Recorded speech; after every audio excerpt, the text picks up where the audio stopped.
I'm Frith Stettard, I'm an online marketing specialist and I'm a founder of Black Label Social Media. So today I'm going to help you avoid making some potentially really costly mistakes with your social media marketing by ignoring this bad social media advice commonly given to small business owners. Unless you're a marketing god and you know everything there is to know about social media, chances are at some point you're going to ask for some help and advice, whether that's online, in books, or directly from another person. Unfortunately, there is a lot of really bad advice out there when it comes to marketing your small business for social media. Advice that will not only stunt your business growth, but could end up with you feeling burnt out or even negatively impacting your business. So instead, in this video, I'm going to tell you what that bad advice is that I'm 99% certain you're going to hear, why you should avoid it, and what you should do instead. So if you ignore this bad advice and instead use these alternative strategies that I'm going to teach you, instead of seeing slow or no growth and burning yourself out, you'll be able to supercharge your business growth using social media marketing to attract some fantastic new clients. Trust me, I've been using social media to promote brands and to make businesses money for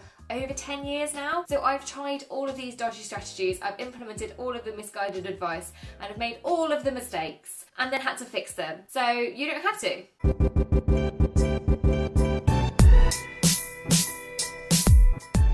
If you're a business owner or entrepreneur looking to improve your marketing, grow your business, or just get more savvy on your social media, then go ahead and hit the subscribe button down there somewhere to keep up to date with all of my latest videos about online marketing. As business owners, we know that social media is a fantastic way to grow our businesses. It can help you reach huge new audiences and attract tons of perfect new customers, but only if you do it right. Online marketing can feel really overwhelming. There are so many platforms, techniques, content types. So whether you're just starting out or you're looking to amp up your marketing, it's only natural to go looking for advice. There's so much information out there about social media on blogs, Facebook groups, podcasts, YouTube videos like this one, advice from other business owners, and lots of it is great. But unfortunately, a lot of this advice isn't great. It's downright bad advice. I see a lot of the same bad advice over and over again. Now, it's not malicious in any way, it's mainly just ill-informed or outdated. Social media is always changing, and strategies and tactics that used to work a couple of years ago won't necessarily work now.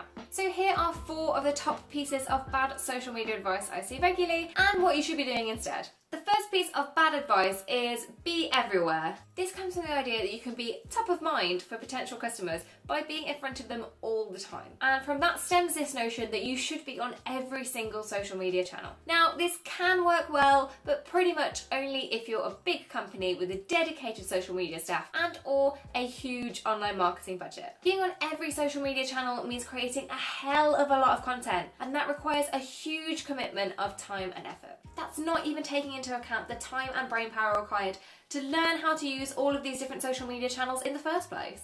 Trying to be everywhere when you're pressed for time, which, let's be honest, most small business owners are, will more than likely lead to one of 3 problems. The first problem is you start to produce poor quality content because you don't have the time to put into making top-notch posts or blogs or videos because of the volume you've committed to. When it comes to marketing content, you should never ever sacrifice quality for quantity. If your content isn't very good, it's not going to show your business in the best light, and it's unlikely to attract customers to want to buy from you or work with you. The second problem is you use the same content on every single social media channel, posting the same images and captions to Facebook, Twitter, Instagram, Pinterest, LinkedIn, etc, etc.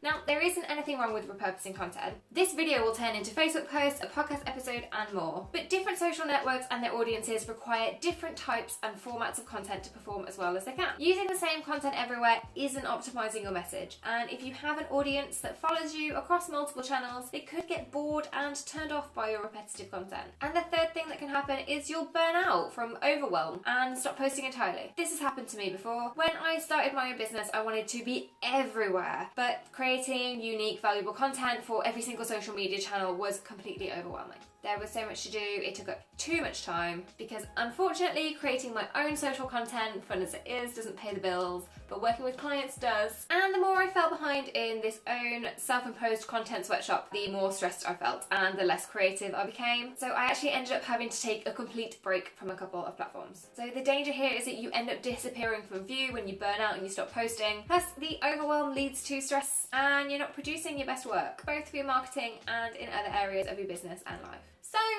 what should you do instead of being everywhere? Doing things brilliantly on a couple of social platforms is far better than doing a lot badly. So valuable, well thought out content tailored for one or two particular platforms is always going to perform better and attract more potential customers than rushed, poor quality content that you're randomly spraying across every platform. So focus on one or two platforms to start with. How do you choose which ones to use? Well, there's a number of factors to weigh up, including where your audience is and what type of content you like creating. Choosing which channels to use for your online marketing is something I've discussed in depth in a couple of episodes of my podcast called Online Marketing Magic. And you can listen to these online, so follow the link in the description after you've watched the rest of this video if you want to learn more. The second piece of bad social media advice I hear all the time is that you should post X times a day, or you should always post at Y time of day. For example, you should post 45 times a day on Twitter, or the best times to post on Facebook are 8 AM and 8 PM.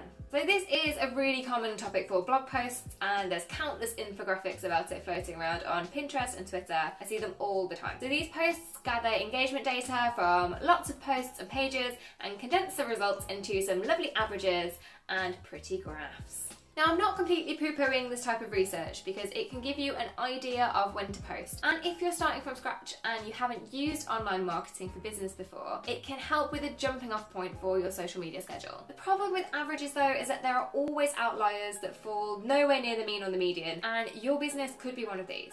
So I recently read a post in a Facebook group from a woman whose target customer is new mothers. So she posts on Facebook in the early hours of the morning and sees fantastic engagement with posts scheduled for about 2 AM, because that's when these mums are awake. They're scrolling through Facebook while they're up doing night feeds. So if this woman posted at 8 AM and 8 PM, she might only get a fraction of the engagement and the traction for her business. You need to know the right time to post for you and your unique business, and that requires testing different times, reviewing your analytics, and seeing what works for you. Every social media platform now has this built-in native analytics, so you can look at your reach and engagement numbers really easily and identify which times produce the best results for you. Okay, so we're 2 pieces of bad advice down, and I want to know, have you ever heard any of these? Has anyone ever told you you need to have an account on every social media channel? Or have you seen those blog posts and infographics telling you to post at a certain time on certain days?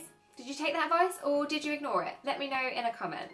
The next piece of bad social media advice frequently given to small businesses is that you need to get as many page likes or followers as possible. Focusing on likes or followers as a small business is not something I advise, and this is for a number of reasons. Firstly, followers don't necessarily equal customers. People will buy from you for a number of reasons. For example, your messaging resonates with them, you have a compelling offer, or just because they really need your service. But because they follow you on Instagram is never going to be the sole reason that someone works with you or buys from you. You can attract customers using social media and other online marketing without them ever hitting that like button. Secondly, focusing purely on numbers can be really detrimental to your social media marketing efforts. There's a tendency when you're starting out to invite everyone you know to like your Facebook page or follow you on Twitter. Or you might have participated in a like ladder post in a Facebook group, so where you add your page and have to like everyone else's page that's linked in the thread in return. This might increase your numbers, but it's not going to increase your sales. These vanity likes are unlikely to be your ideal customer, so they probably won't buy from you. Even worse, because they're not your target customer, your content probably won't appeal to them, so they won't engage with it. And now pretty much every social media platform runs on algorithms which decide which content to show, and a big part of that decision is based on how engaging your content is. So if a huge percentage of your audience never engages with your content because it just isn't relevant, this signals to those algorithms that your content is poor quality and you're less likely to show up in people's news feeds. So you can see how trying to get numbers for the sake of numbers is a dangerous path to tread. So what should I do instead, I hear you ask? Grow your following organically. Post valuable content that helps or entertains your target market. You can share this content in groups, use the right hashtags, and get involved in Twitter chats. You can still share your page, but explain what topics you talk about and ask people to follow if they're interested in XYZ topic. So you only attract followers who are interested in what you do. Final piece of bad social media advice I want to debunk today is that you should use lots of automation to save time on your social media. Now, there can be some good uses of automation. I use some myself, including email autoresponders and content resharing, but what I'm talking about here is spammy automation, mainly seen through the use of bots. You'll doubtless have come across this kind of spam, especially if you spend any amount of time on Twitter or Instagram. I'm talking comments which are incredibly vague, contain just emojis or aren't relevant to your Instagram, or these clearly automated DMs immediately after you follow someone on Twitter, asking you to check out their site or offering to sell you something. Social media should be social. The clue is in the name. So automating what should be genuine human-to-human interactions, albeit through a screen or app, is not going to get you good results. It's mainly going to piss people off. Yes, it takes time to write loads of comments and to come up with unique replies, but that is what it's all about. You'll get far better results from being genuine with a few people than being automated and spammy with hundreds. Again, it comes down to quality over quantity. Plus, automation can get you banned. Bots and automations are against the terms of service of pretty much every social media platform, and using them could get your account suspended, which is pretty counterproductive. So step away from the auto-likers and auto-DM apps and get engaging personally. So that was 4 pieces of bad advice about small business social media you'll doubtless hear at some point, or maybe you have already. Let me know in the comments which of these you've heard, or if you haven't heard any. So just to recap our don'ts and do's. You don't need to be on every channel. Instead, choose 1 or 2 and start with those. There isn't a magical posting schedule that's going to guarantee you results. You need to test and trial when and how often you're posting your content to find out what works for your business.